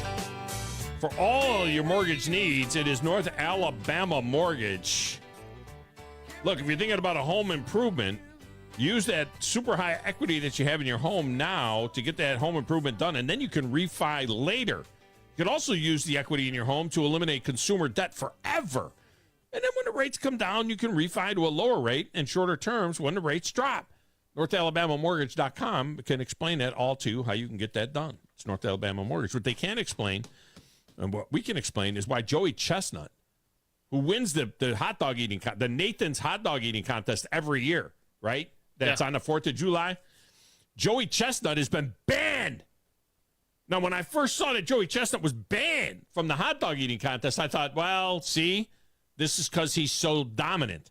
You know, they banned him from the thing so they can get a different winner, get interest going again. And then Joey Chestnut fans went nuts on the X. They were going crazy about it.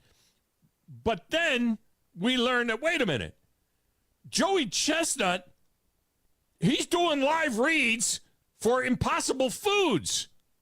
Well, maybe not live reads, but you know what I mean? He's endorsing Impossible Foods, which is now making a plant-based a hot dog, which is competing directly with Nathan's all-beef hot dog. And it's like, look, you know, you've gone to a vegan or whatever the heck this thing is, a Frankfurter that's made from vegan plants. Yeah. I mean, what the heck is that? You can't do that and then be in the Nathan's hot dog eating contest while you're in. What are you going to do? Wear a Impossible hot Frankfurter Impossible shirt when you do that? You can't do that. That would be like me coming on here onto the Tom Abraham Show and doing a live read for my old employer. Do they still have a station in town? They still have a sports station in town? I think last time I heard, but I'm not sure. This segment of the Tom Abraham Show is brought to you by the station formerly known as The Hump. I'm getting fired for that. I'm like, hey, you want to endorse them? Go endorse them. You know? Yeah. I mean, it would be stupid to do because that's how it is, right? So we here at 97.7 ESPN The Zone, we are an all-beef hot dog. Bun length, all-beef hot dog. That's what we are. You know what I mean? We're like 100% real beef hot dog. Not the kind of hot dog that's got filler in it and everything else. We're Wagyu beef hot dog. Yeah. You know what I mean? That's what we are. And then the other guys are like an impossible dog. They're like made with grass clippings. You know what I mean? That's what they're. Dogs, no, it would be ridiculous. No, not even a turkey dog. Dogs. They're a grass clipping dog. You know what I mean? That's what they are. They're grass clippings. And that's what they would be. So why would I endorse them? You know what I mean? Basically what the grass turns into the cow's stomach, and then that's what it is. It's just even worse. Come on now. You can't beat an all-beef hot dog. No. Like you go can't to the be park. Joey Chestnut and talking about Impossible Burgers. I mean, that's just wrong. It's like going to Trash Pandas and asking for a vegan hot dog. I'm not going to do it. Now, here's the other guy that's missing. Aaron Rodgers. Aaron Rodgers is not at Jets camp because he went on a vacation. I mean, what the heck is that? All right? You're getting paid millions. You're the quarterback of the Jets, and you missed the entire season last year. First of all, he was at pitcher day on Monday. And then Tuesday, when practice started, 3 days of practice, Tuesday, Wednesday, Thursday. 3 days of practice, and Aaron Rodgers has to go on his summer vacation. He won't be back till July. Like apparently his vacation, which is, I think he's going to the mountaintop to see Gandhi or to Maharashi or something. I don't know what he's doing. But it's very important to him, according to Robert Saleh. And if it's very important to Aaron, it's very important to us. But this is the guy who said back in January, if you want to be a winning organization and put yourself in position to win championships and be competitive, everything that you do matters. All the BS that has nothing to do with winning needs to get out of this building. So that'll be the focus moving forward. And I'm going to miss OTAs because I'm going to see the Maharashi. I mean, what the heck is that? And then the Jets themselves, apparently Aaron Rodgers told Robert Saleh about this trip ahead of time. So Robert Saleh, the coach of the Jets, knew about it. So why didn't they have, could they not have had OTAs last week? Are you not allowed to have OTAs until, is this the week OTAs? Maybe this is the week OTAs start. The guy couldn't back his vacation up 3 days? And if he knew that this is when they start, how far in advance did he book this vacation? Is he going into a dark room again? Look, I'm an Aaron Rodgers guy. I loved him at the Packers. I'm telling you right now, this Aaron Rodgers thing this is Johnny Unitas with the Chargers. This is ending like Tony Dorsett as a Seahawk. Or no, he wasn't with the Seahawks. Where was he? He was with the Broncos. This is O.J. Simpson at the 49ers. This is Joe Namath playing for the Rams. This is not ending well. I don't think this is going to end well at all. And you say, well, what's the difference? It's the perception you are the team leader. You are the quarterback. You're the guy that's supposed to lead these. You're the reason why they got 7 primetime games. Are you going to miss a couple of games? Oh, I can't be at that Monday Night Football game. Why? Oh, I've got plans. I'm playing golf on that day. I can't be there. Are you kidding me? Come on, man. Just retire already. This is worse than Brett Favre.